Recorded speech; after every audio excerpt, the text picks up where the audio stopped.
And welcome, ladies and gentlemen, to the Hardwood. I am your host, Joseph Potter, and this is the show on Draft Evolution.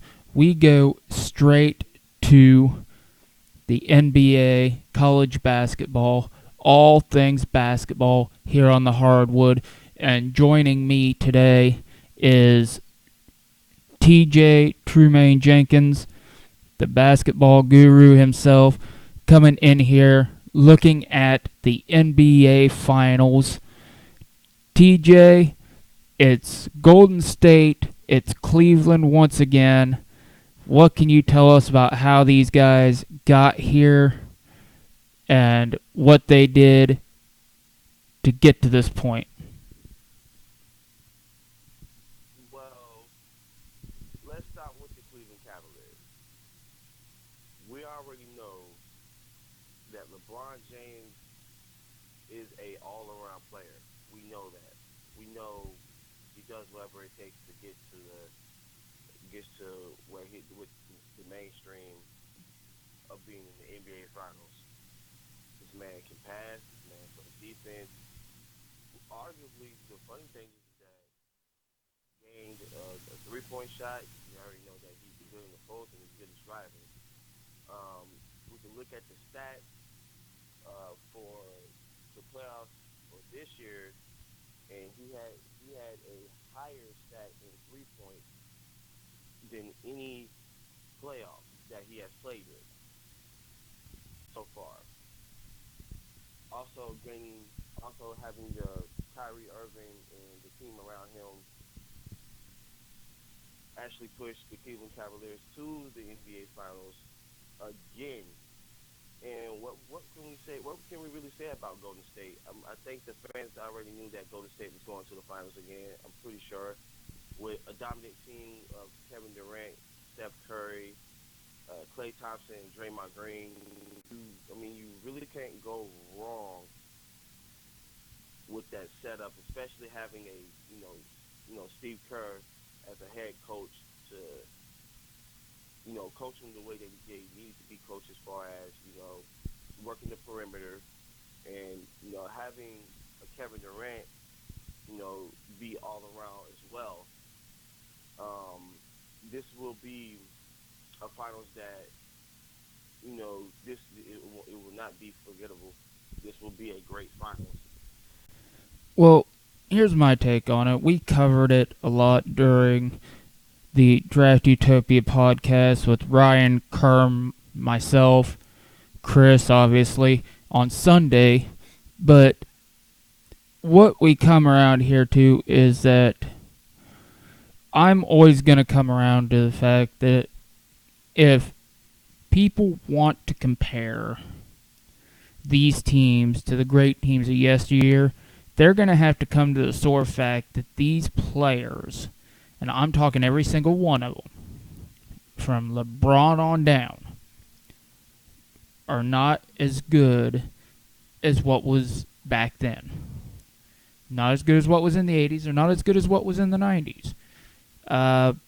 Now, that being said, I rail on that enough to, if everybody doesn't know my opinion by now, they're living under a boulder and it's smashing them up pretty well. This Golden State team and this Cleveland team, I said, would lose to the 94 Houston Rockets championship team 2 years ago. That being said, I don't believe this Cleveland team has really gotten much better. Don't think they've gotten any worse, but I really don't think they've gotten much better. Golden State, on the other hand, has gotten better. Now, the big thing you really need to look at, the X factor. The only reason they've gotten better from what they were is Kevin Durant. And I said it Sunday morning, I'll say it again. Kevin Durant is the best overall player in this series. If you put he and LeBron head up, say Durant's a better shooter, Durant's a better ball handler. Durant's not the physical specimen LeBron is. We talked about this yesterday. Yeah, And definitely. I he's just as good speed-wise. He's just as good around the court. If he's healthy, he is the X factor. And if he's healthy, if he's on, I've got Golden State winning this in 6. And the other thing you have to realize is that the reason Golden State got this far 2 years ago is the same reason I believe they got this far now. And that's the man leading the way. That's Steve Kerr, the head coach. I have always held Steve Kerr in high regard, whether he was a coach or whether he was a player. He is that guy. I believe, and I've said it before, Stephen Curry and this team needed Mark Jackson to show the leadership when Mark Jackson was head coach. But Mark Jackson was not going to lead them to the promised land. Now, at the same time, Golden State needed Steve Kerr when they needed Steve Kerr, when they got him. They went from a good leader who was great with defense, good with showing the guards how to distribute the ball, to a leader who has an unparalleled history over the last 10 years of working with the best and getting the best out of people. An offensive mind to help put Golden State over the hump. And one of the best minds in the business as far as coaching goes. So, when it comes to Golden State right now, I'm looking at Golden State to win this in 6 on the backs of Steve Kerr and Kevin Durant. Stephen Curry is not as good as people make him out to be. Very good player, not a great player. Good shooter, not a great shooter. His dad could have probably done the same thing in this era of basketball that Stephen's doing. So, I'm not going to put him up there with the upper echelon. Durant, on the other hand, he and LeBron will be an epic one-on-one matchup when they're guarding each other, and it should be a great offensive game to watch. What do you think that matchup is going to bring this NBA Finals? It's going to bring attention. And we have to think this is the same. This might be the same matchup that we have seen from Kevin Durant and LeBron when LeBron was playing in Miami and when Kevin Durant was playing for OKC. I think everybody pretty much remember how that went. That was a very, very good matchup between LeBron and Kevin. It was just that LeBron was just too much of an athlete. His physical dominance, like who can stop a person that's thick and built like a freaking tank? I mean, like. Yeah, but here's the thing that really gets me with this matchup right now is LeBron James has played 35 more playoff games and has played it one more season than Michael Jordan did his entire career up to this point. Yes, LeBron is in great shape, but if you put that into perspective, LeBron's played that, but Jordan also had a year and a half off playing minor league baseball where he wasn't putting that tear on his body. So, what is that age? Will that age have a factor? And especially if this goes to 6 or 7 games, when he has to go against a player as high energy as Durant is. See, that might be tough. It might and it might not. It's depending on how much energy and how much endurance that LeBron really is. Like a lot of people don't get the chance to see the training aspect of LeBron and how much he put on himself to be that endurance and to move as agile, as big as he is, to move almost as fast as receivers at times. And a lot of people, it's hard to fathom because you don't see a person that's 6'8", 260, but to move agile in the NBA like that. You really don't get to see it, or how the at least to have the IQ that LeBron has. So when you put all that in perspective, LeBron can LeBron can have the endurance still because he uses how to get teammates involved. So he's not really putting all that all that workload on him. He's putting it. He can dish it out. He can carry the team. LeBron is LeBron James is basically all in one. If you want to say he can be an all in one player, but how his endurance by far the best and probably by far the best endurance that we ever seen since he been in high school. Well, Probably the best. let's face it, TJ. Maybe at your age, the best you've ever seen, but I had the pleasure of growing up in the golden era, and those guys can move. And Yeah, I want to put you. I'll just give you a little bit because you know the players better than I do, but we're gonna go with how Cleveland got here. Cleveland, Indiana, they won 4-0. easy Now, win, easy easy win. win. LeBron probably didn't have to put as much effort into that one.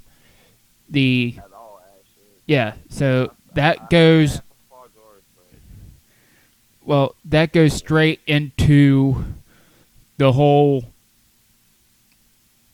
LeBron really doesn't face a lot of competition in the first round. This is a perfect example of that. Uh, then you move on because Toronto beat Milwaukee 4-2. Toronto and Cleveland numbers 2 and 3. Cleveland won 4-0. Who did LeBron match up with in that game? I think LeBron had to go against.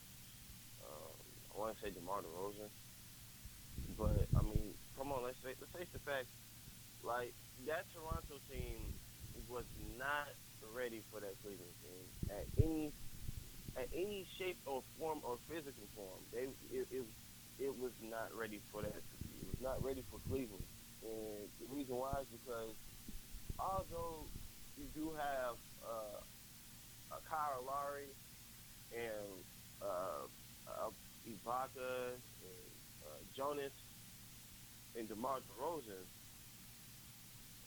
you have to think like it's not ready for Cleveland. And the only team I've absolutely seen Cleveland actually might lose to would be Boston. Like only Boston would probably have the slightest upper hand. Cleveland Cleveland's a powerhouse team. It really is a powerhouse team, and I feel like Toronto gave up like when they got to like the third game when they played Cleveland. I really thought that they really gave up like towards the end.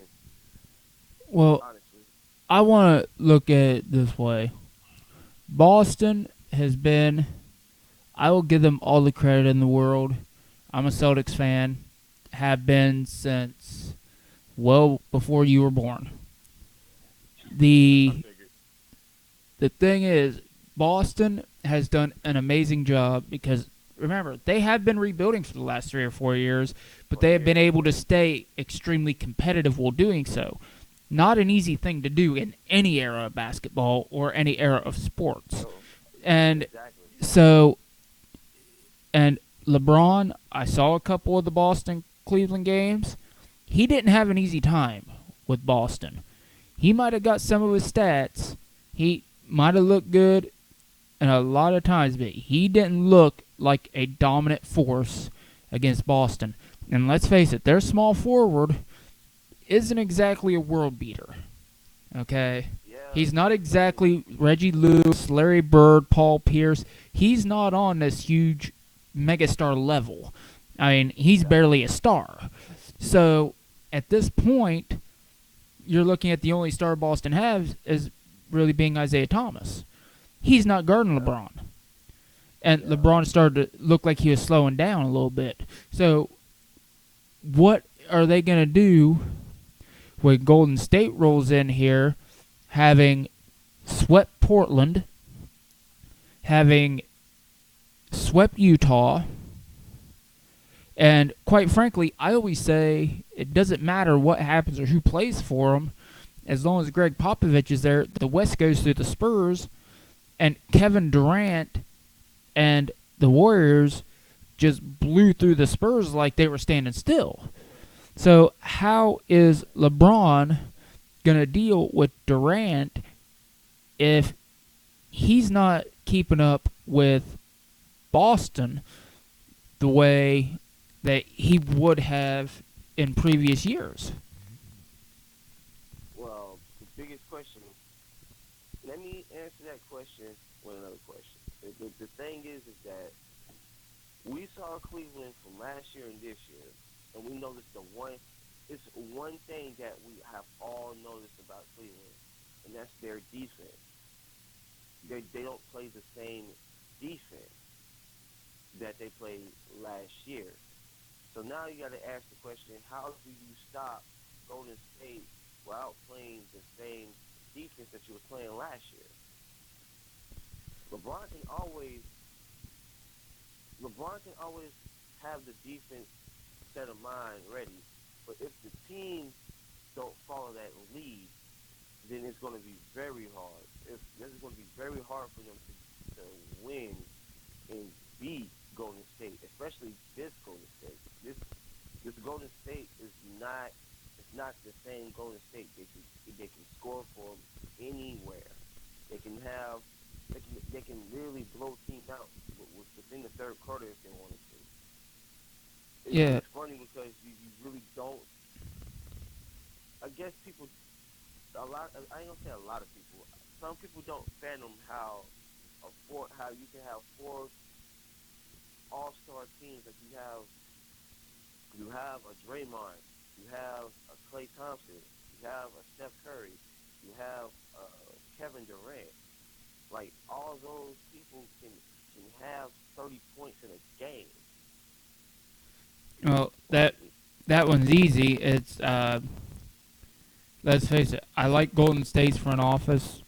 They do a good job, but you have to remember these guys.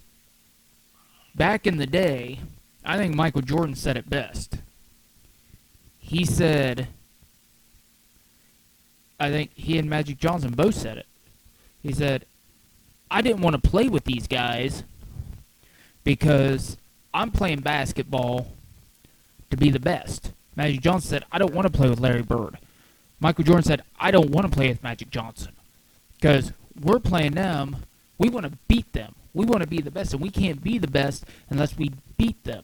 And in this day and age, it's not about beating the best. It's about teaming up with the best. And that degrades the entire product. So how you can have it is Kevin Durant came to Golden State. Why did Golden State go after Kevin Durant? Well, Golden State didn't want to play Kevin Durant. Kevin Durant had been a thorn in their side and almost beat them twice. They didn't want anything to do with Kevin Durant. So they brought him in. It just so happened Kevin Durant, one of the best players in the league. And then you have Cleveland. I think LeBron's ability to team up with any potential star he can possibly get his hands on is well pronounced. So when it comes to you can either be the best or you can team up with the best. What you have here is two groups, two teams, with a bunch of stars who have teamed up to be the best. Thankfully, in my mind anyway, most of these guys were drafted by the teams they're playing in the NBA Finals for. But at the same time, they do have some players who came because they didn't want to beat the best, they wanted to play with the best. So, in this situation, this may have worked out to where we end up having one of the more entertaining NBA Finals to come around in the last 10 years. Yes, indeed. I will say that this will be very entertaining. I will say the first game, the first game that's coming up, I believe it's coming up around June, if I'm not mistaken. Yeah. Will be more highly anticipated than I thought it would be. Just thinking. And here's the funny thing.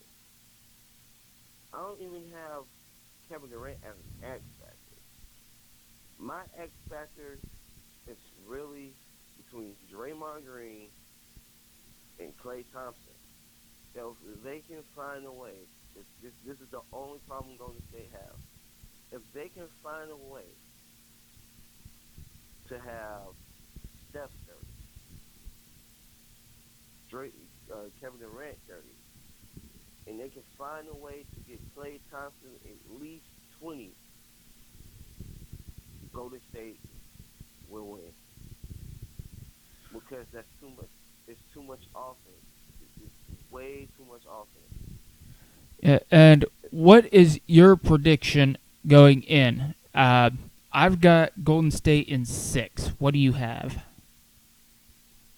If they can find a way to shut down Kevin Durant, then I have Cleveland at 7.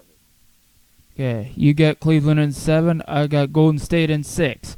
So, folks, I want you to go ahead, tune in ABC on the 1st, June 1st, 9 o'clock in Golden State on ABC. Cleveland, Golden State, Game 1, Game 2. Cleveland, Golden State on the 4th, June 4th, Sunday, June 4th, ABC. Game 3, Wednesday night, June 7th on ABC. 9 p.m. Eastern Time, Golden State at Cleveland. We're going back to Cleveland for that one. Game 4, Friday, June 9th, 9 p.m. at Cleveland. We're going ABC once again, and that could be the last game of the series, and if needed, on June 12th, Monday, going back to Golden State for Game 5. Game 6, if needed, will be Thursday, June 15th, 9 Eastern. We're going to Cleveland, and if needed, that deciding Game 7, if my prediction comes true, the series will end in Cleveland with a Golden State win. If TJ's prediction comes true, the series will end Sunday, June 18th at 8 o'clock at Golden State. And it will end with a Cleveland win if TJ's prediction comes to fruition. So, for TJ, Trumaine, Jenkins, I am Joseph Potter. We have, if you like this video, go ahead and share, like, subscribe, all those good things. And please join us for again for the next episode of the Hardwood. For TJ, I'm Joseph Potter. Thanks for joining us. We're